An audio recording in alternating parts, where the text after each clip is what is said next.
Hello everyone, आप सभी को स्वागत है आपके अपने चैनल आर बेरोजगार में। दोस्तों, आज जो हम लोग जो है ये मोस्ट रिपीटेड क्वेश्चन जो बार बार रिपीटेड होता है, रिपीटेड क्वेश्चन जो होता है, ठीक है, रिपीटेड क्वेश्चन जो रहता है उसको हम लोग उस क्वेश्चन को करेंगे। ठीक है, जो एसएसटी का क्वेश्चन होगा, ठीक है, एसएसटी का किसका, एसएसटी का, ठीक है, क्योंकि हम लोग जो है पीवाईक्यू पूरा कंप्लीट कर चुके हैं। सारा पीवाईक्यू हो चुका है। सीडीपी का पीवाईक्यू जो है, जितने भी पीवाईक्यू मतलब एग्ज़ाम हुआ था वो सारा पीवाईक्यू कर चुके हैं।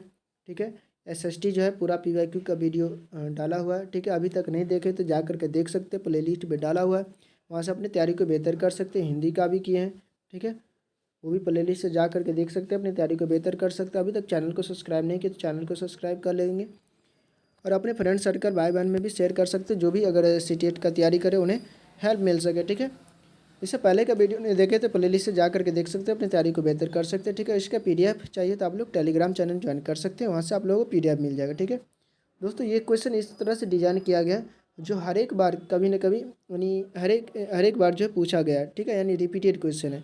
ठीक है, और बहुत ही इंपॉर्टेंट क्वेश्चन है, ये एग्ज़ाम में आने का चांस है, इसलिए मैंने लिया है। ठीक है, तो आपने जो नोट्स जैसा बनाया, ठीक है, नोट्स जैसे बना करके किया है। ठीक है, थोड़ा राइटिंग अच्छा नहीं लगे तो उसके लिए सॉरी। ठीक है, राइटिंग पर नहीं जाना है, सिर्फ समझना है। ठीक है, और अपने एग्ज़ाम को क्लियर करना है, क्योंकि वहाँ पर सब्जेक्टिव नहीं होता है।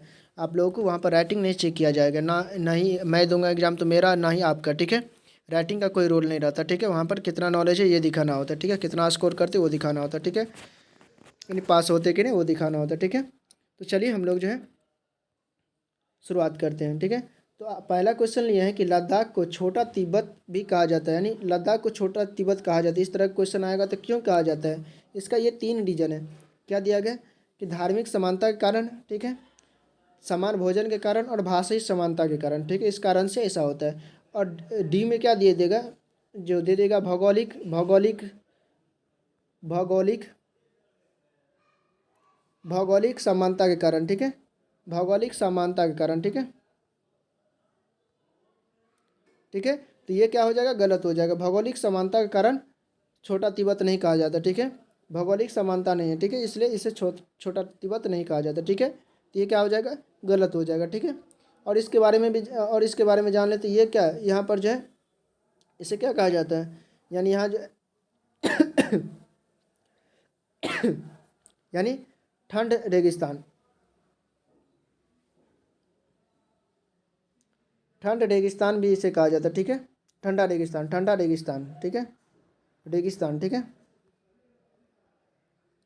ठंडा रेगिस्तान भी इसे कहा जाता है। यहाँ पर वृष्टि छाया क्षेत्र बना रहता है, जिससे क्या होता है, यहाँ पर वर्षा कम होती है। ठीक है, वृष्टि छाया क्षेत्र बनने के कारण क्या होता है, यहाँ पर वर्षा जो है कम देखने को मिलता है। ठीक है, ठीक है, यहाँ पर जो है यानी कि ठंडे समय में क्या किया जाता है, ठंडे समय में क्या होता है, जो यहाँ पर फेस्टिवल में बिजी हो जाते हैं। फेस्टिवल मीन्स क्या है, जो कोई भी फेस्टिवल होता है उसमें ये लोग अपना आजीविका के रूप में चलाते। ठीक है, इसके बाद हम लोग जो है ग्लोब के बारे में, इसके बाद अगला क्वेश्चन है जो ग्लोब के बारे में भी बहुत बार पूछा जाता है, यानी ग्लोब क्या है। ठीक है, ग्लोब क्या है, तो ग्लोब पर क्या रहता है, ग्लोब पर जो है अक्षांश और देशांतरीय रेखा खींचे गए हैं। ठीक है, अक्षांश और देशांतरीय रेखा जो है खींचे गए। ठीक है, अक्षांश और देशांतरीय रेखा खींचे जाते हैं। ठीक है, यह अपने अक्ष पर झुकी हुई होती है, कितने डिग्री का, ठीक है, इतना डिग्री कि कोण पर 23.5 डिग्री के कोण पर जो है झुके हुए रहती है। ठीक है, और सतह से कितना रहता है, सतह से भी पृथ्वी जो है सतह से कितना रहता है, ये भी पूछा जाता है। सतह से जो है 66.5 डिग्री, 66.5 डिग्री जो है झुका रहता है, ये भी पूछा जाता है। ठीक है, सतह से कितना डिग्री, तो 66.5 डिग्री, और कोण पर कितना, तो ये 23.5 डिग्री। ठीक है, ये भी याद रखना है। इसके बाद दिया गया कि पृथ्वी का वास्तविक प्रतिरूप बनाते हैं, ये क्या करता है, पृथ्वी को जो है वास्तविक प्रतिरूप बनाता है। ठीक है, ठीक है, यहाँ तक किसी को दिक्कत। इसके बाद अगला है कि ग्लोब ग्लोब को दो बराबर भागों में यानी बांटने वाली काल्पनिक रेखा को क्या कहा जाता है, तो ये विषुवत वृत्त कहा जाता है। ठीक है, ग्लोब को या पृथ्वी को दो बराबर भागों में बांटने वाली काल्पनिक रेखा को क्या कहा जाता है, विषुवत वृत्त। ये 0 डिग्री विषुवत वृत्त। ठीक है, इक्वेटर कहा जाता है। ठीक है, इक्वेटर कहा जाता है। यहाँ पर ये कर्क रेखा होता है। ठीक है, ठीक है, ये कितना 23.5 डिग्री का रहता है। ठीक है, और यहाँ पर क्या रहता है, मकर रेखा। ठीक है, मकर रेखा, ये साउथ हो गया, सौदन, ये नौदन हो गया, ठीक है। मकर, ठीक है, मकर रेखा, ठीक है, समझ गया। चलिए इसके बाद जो हम लोग जो है थोड़ा सा और जो इम्पोर्टेंट क्वेश्चन है उसके बारे में देखते हैं सुल्ताना का स्वप्न के बारे में, ठीक है। सुल्ताना का स्वप्न के बारे में देखते हैं। सुल्ताना का स्वप्न किसके द्वारा लिखा गया है? तो सुल्ताना का स्वप्न जो है ये लिखा गया है रुखैया सुखावत, यानी रुखैया सुखावत हुसैन के द्वारा, ठीक है। किसके द्वारा? रुखैया सखावत, यानी रुकैया सखावत हुसैन के द्वारा, ठीक है। ये स्वप्न में देखते थे कि पायलट बनेंगे, यानी हवाई जहाज उड़ा रहे हैं, ऐसे से देखते थे, ठीक है। ये रुखैया यानी रुकैया सखावत हुसैन के बारे में, ठीक है, ये दिया गया, ठीक है। किसने लिखा है? तो रुकैया सखावत हुसैन ने, ठीक है। इसके बाद स्त्री पुरुष की तुलना, ये भी बहुत बार पूछा जाता है। स्त्री पुरुष की तुलना जो है किसने ये पुस्तक लिखा है? तो ये ताराबाई शिंदे ने, ये बुक है, ठीक है। क्या है? ये बुक है, ठीक है। किसने लिखा है? तो ताराबाई शिंदे ने लिखा है, ठीक है। इसके बाद अब ये बहुत ही इंपॉर्टेंट क्वेश्चन है, बीबीए है, ठीक है। दिया गया कि मुगल साम्राज्य के पतन के कारणों का कालानुक्रम, यानी मुगल साम्राज्य जो पतन हुआ उसके काल के क्रम के अनुसार व्यवस्थित करें। ये क्रम के अनुसार है, सारा जो है सारा जितने भी है क्रम के अनुसार है, यानी पहले क्या हुआ, पहले क्या डिक्लाइन हुआ, उसके बाद क्या डिक्लाइन हुआ। तो पहले जो क्या हुआ, सबसे पहले जो क्या हुआ, सैन्य और वित्तीय संसाधनों का कम होना, ठीक है। अकबर के बाद जो जितने भी राजा आए सारे के सारे क्या किए, ताजमहल ये सब वो सब बनाए, ठीक है। उसमें क्या किए, सारे धन को व्यय किए, खर्च किए, ठीक है। सैन्य और वित्तीय संसाधनों पर जो है खर्च करते गए, ठीक है। जिसके कारण से क्या हुआ कि इसकी कमी हो गई, ठीक है, वित्तीय संसाधन में कमी आ गई, ठीक है। इसके बाद दूसरा आ गया प्रशासन की कार्य यानी कुशलता का विघटन, यानी प्रशासन जो थे उसके कार्य कुशलता में क्या हो गया, विघटन हो गया। जैसे कि ये बंगाल के जो थे अलीवर्दी, वो क्या बोले कि हम यानी स्वतंत्र राज्य घोषित कर लिया, ठीक है, तो टैक्स देने से मना कर लिया, ठीक है। इसके बाद नादिर शाह और अहमद शाह अब्दाली द्वारा आक्रमण, ये भी एक कारण है, ठीक है। इसके बाद क्या हुआ कि ईरानी तुरानी मूल्य यानी अभिजातों में पारस्परिक प्रतिद्वंद्विता, ठीक है, ये भी क्या है, एक कारण है जो मुगल साम्राज्य के प्रति यानी मुगल साम्राज्य के पतन के कारणों का कर्म है, ठीक है। पहले क्या हुआ, सैन्य एवं वित्तीय, ठीक है। दूसरा प्रशासन कार्य कुशलता में कमी यानी विघटन, ठीक है। तीसरा नादिर शाह और अहमद शाह अब्दाली, ठीक है। उसके बाद चौथा क्या आया, ईरानी तुरानी मूल के अभिजातों के परस्पर प्रतिद्वंद्विता, ठीक है। इतना भी याद रखेंगे, ईरानी तुरानी भी याद रखेंगे, सिर्फ इतना याद रखना है। सैन्य वित्तीय, ठीक है, प्रशासन, सैन्य वित्तीय, उसके बाद प्रशासन, ठीक है। उसके बाद याद रखेंगे क्या, नादिर शाह, ठीक है, नादिर शाह और अहमद शाह, ये भी याद रखेंगे तो पर भी हो जाएगा। इसके बाद ईरानी तुरानी याद रखेंगे, फिर भी इतना भी से भी काम चल सकता है, ठीक है, मिला लेंगे वहाँ पर। इसके बाद दिया गया है कि दिल्ली सल्तनत काल के राजा के सही वंशानुक्रम, ठीक है। दिल्ली काल के जो है सही काल के जो सही वंशानुक्रम करना है, ठीक है। तो सबसे पहले क्या आया, गुलाम वंश, ठीक है। गुलाम वंश को हम लोग जो है तुर्क वंश भी कहा जाता है, ठीक है, गुलाम। इसके बाद क्या, खिलजी आया, ठीक है। उसके बाद खिलजी, उसके बाद तुगलक, उसके बाद सैयद, उसके बाद लोधी। तो इसको जो हम लोग एक ट्रिक के माध्यम से कर सकते हैं, ठीक है, ट्रिक।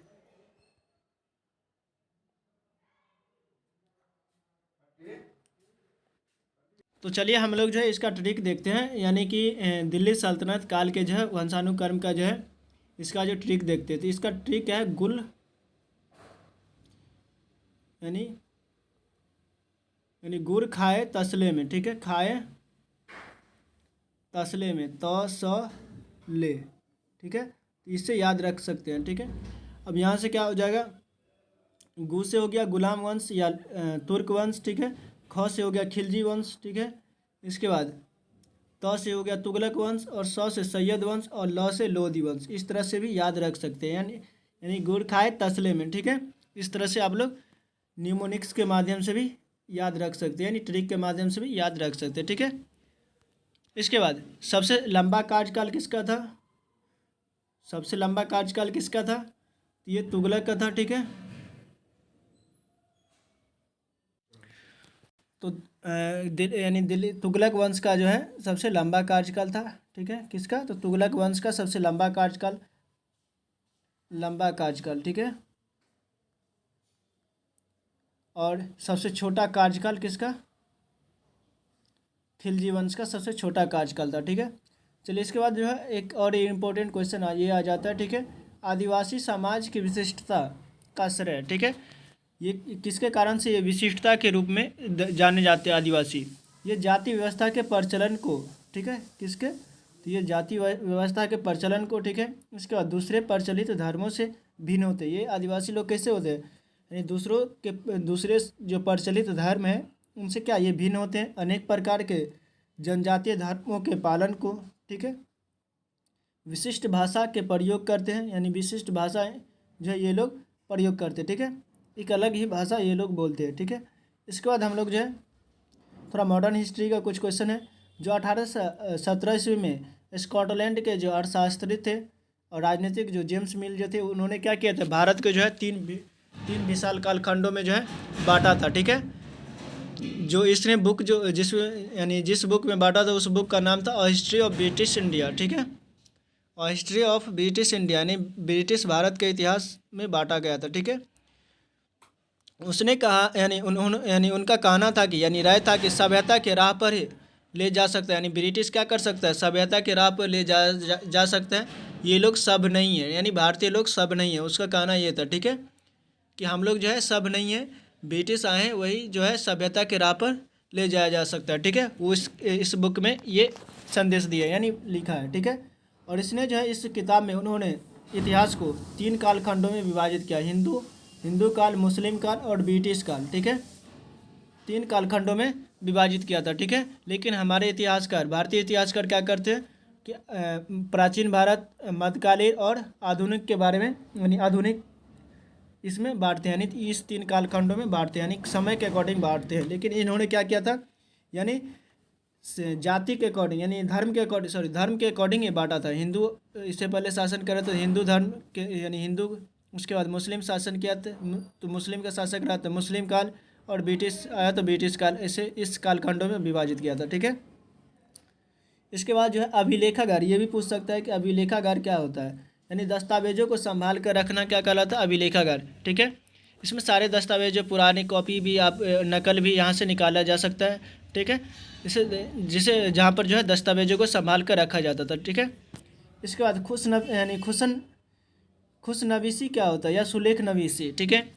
खुशनवीसी या सुलेख नवीसी वो होता है जो बहुत सुंदर ढंग से लिखते थे, ठीक है। क्योंकि इससे पहले छापाखाना का विकास नहीं हुआ था, तो छापाखाना का विकास नहीं हुआ था तो उस समय जो है लोग जो है जो अच्छे ढंगों से लिखते थे यानी अच्छे राइटिंग से लिखते थे उन्हें खुशनवीसी के नाम से जाना जाता था, यानी खुशनवीसी उसको बोला जाता था। सुंदर और सुदृढ़ लिखत बिना जो है त्रुटि के जो लिखते थे उसे क्या कहा जाता था, खुशनवीसी कहा जाता था, ठीक है। इसके बाद हम लोग जो है कुछ जनगणना के बारे में देख लेते हैं, ये भी पूछा जा सकता है। जनगणना, सबसे पहली बार जनगणना कब शुरुआत हुआ था, 1872 ईस्वी में पहली बार जनगणना शुरुआत हुआ था। और नियमित जनगणना पूछेगा तो 1881 ईस्वी में। पहली बार जनगणना कब हुआ था तो ये पूछेगा तो 1872 लगाना है, और नियमित जनगणना तो ये 1881 हो जाएगा, ठीक है। और ये भी पूछा जा सकता है औरंगजेब की मृत्यु कब हुई थी, तो औरंगजेब की मृत्यु जो है 1707 में हुआ था। और 1707 में औरंगजेब की मृत्यु के बाद जो है मुग़ल बादशाह का पतन हो जाता है, ठीक है। मुग़ल शासक का जो है धीरे धीरे डिक्लाइन होने लगता है, ठीक है। इसके बाद ये भी याद रखना है कि पुर्तगाली कब आया था, 1498 ईस्वी में। उसके बाद कौन आया था, डच आया था 1605 ईस्वी में। इसके बाद अंग्रेज आया था 1608 ईस्वी में। इसके बाद डेनिश आया था 1615 या 16 ईस्वी में, ठीक है। उसके बाद फ्रांसीसी सबसे लास्ट में आया था 1668 ईस्वी में, ठीक है। इसके बाद हम लोग कुछ इधर जैन धर्म के बारे में, जैन और बौद्ध के बारे में भी देख लेते हैं।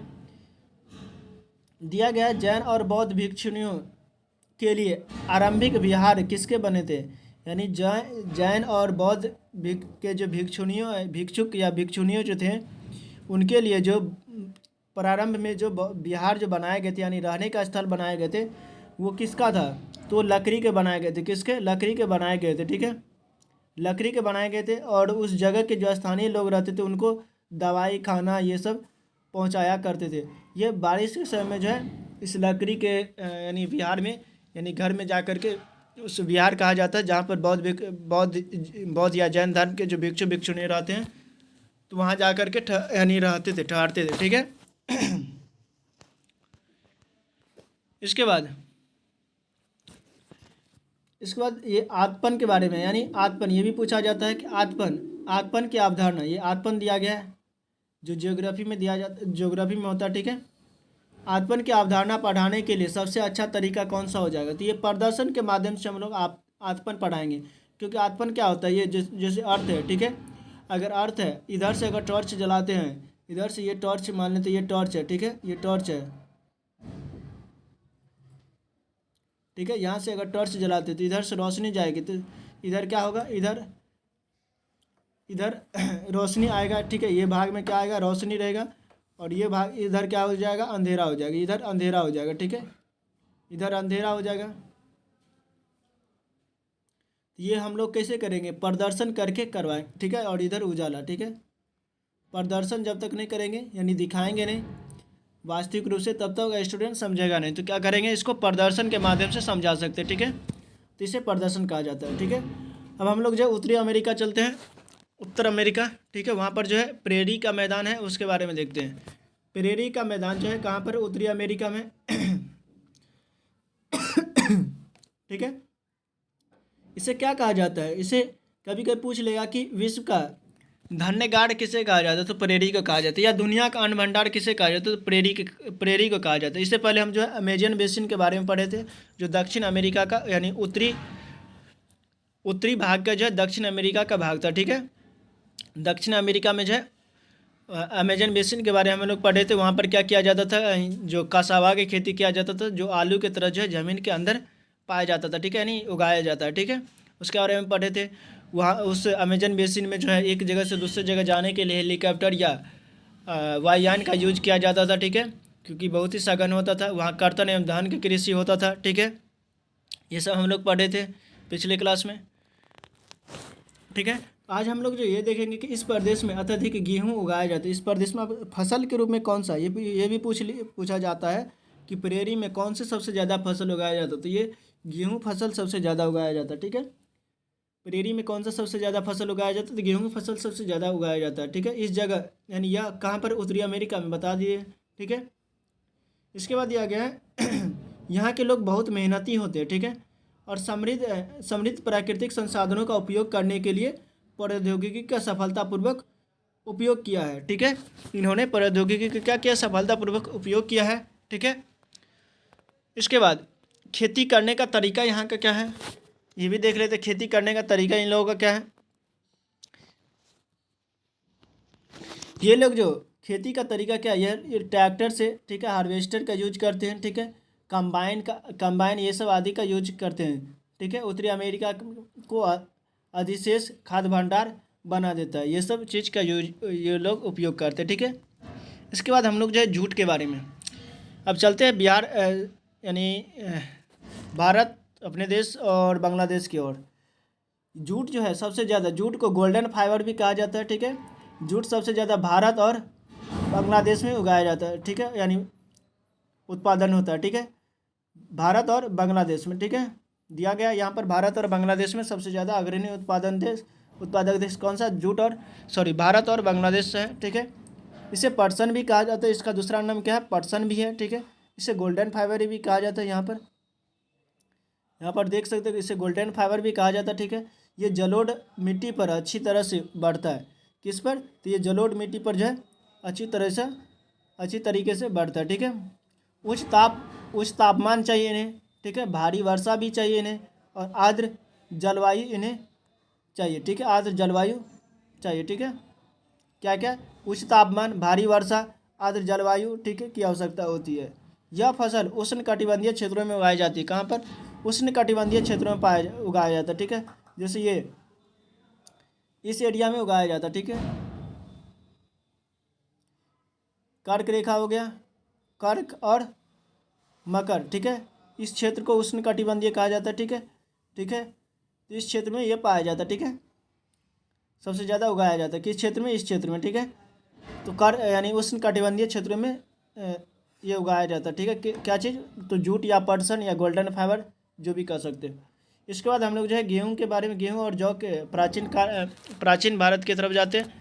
यानी गेहूं और जौ सर्वप्रथम उगाया गया था कहाँ पर, तो ये सुलेमान और किरतर पहाड़ी में, ठीक है, उगाया गया था। सबसे पहले जो है पालतू पशु, पालतू किसे बनाया गया था, बकरी भेड़ ये सब यानी पालना शुरू किया गया था। ठीक है, इसके बाद पेरिया पुराणम के बारे में, और पालतू पशु क्या था, यानी पालतू कुत्ता का जंगली जंगली पूर्वज। ठीक है, कुत्ता का जंगली पूर्वज यानी पूर्वज था। ठीक है, इसके बाद हम लोग जो है पेरिया पुराणम के बारे में पढ़ते हैं, यानी 12वीं शताब्दी में तमिल कीर्ति, ये क्या थी, तमिल कीर्ति। ठीक है, तमिल में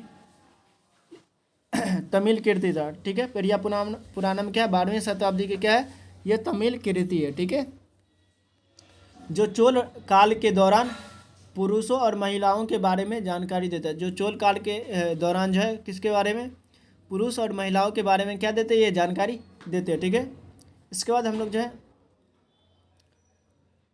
कुछ ये दिया कि वायुमंडल के बारे में। वायुमंडल का सबसे ज़्यादा, यानी वायुमंडल में सबसे ज़्यादा क्या, नाइट्रोजन पाया जाता है और ऑक्सीजन पाया जाता है। ठीक है, पहले नंबर पर नाइट्रोजन आएगा। ठीक है, और दूसरे नंबर पर क्या आता है, ऑक्सीजन पाया जाता है। ठीक है, सबसे ज़्यादा नाइट्रोजन, उसके बाद ऑक्सीजन। नाइट्रोजन 78% और ऑक्सीजन जो है 21% पाया जाता है। ठीक है, वायुमंडल में। ठीक है, अब इसके बाद कुछ ये चीज़ देख लेते हैं। ठीक है, ओजोन परत जो है, ओजोन परत किस में पाया जाता है, समताप मंडल में। ठीक है, रेडियो प्रसारण यानी रेडियो जो प्रसारण होता है वो किस में होता है, तो वायुमंडल में।